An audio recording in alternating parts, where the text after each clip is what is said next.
जिसने डीसा एयरपोर्ट के काम को प्राथमिकता पर पूरा करवाया और आज ये एयरपोर्ट इस क्षेत्र के लिए विकास का एक बड़ा माइलस्टोन भी बन रहा है और देश की एक बहुत बड़ी स्ट्रेटेजिक ताकत भी है।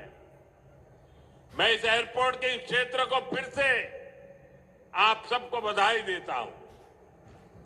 साथियों, वाव, थराद, बनासकांठा का एक क्षेत्र आप सब जानते हैं यहां से मेरा कितना लगाव रहा है। અહીંના કોઈ ગામડું એવું નહીં હોય કે જેની જોડે મારી યાદો ન હોય। આજે હું આવ્યો તો ઘણા બધા જૂના જૂના લોકોના ચહેરા જોવાનો મને અવસર મળ્યો અને રોડ શો પણ એટલો ભવ્ય કર્યો કે એના કારણે મને એક લાભ થયો। ખૂબ મોટી સંખ્યામાં જૂના લોકોને જાણે દૂરથી પણ મળવાનો મને મોકો મળી ગયો અને જ્યારે હું સંગઠનનું કામ કરતો હતો ત્યારે તો હું ખૂબ અહીંયા ફર્યો છું, સ્કૂટર પર આંટા મારતો, આપ સૌને મળવાનો મોકો મળતો અને આપણે ઉત્તર ગુજરાતમાં આવીએ એટલે માતાઓ બહેનો સરસ મજાના રોટલા ટીપીને ખવડાવે, બાજરીના રોટલા, ઘી, ગોળ, લસણની ચટણી,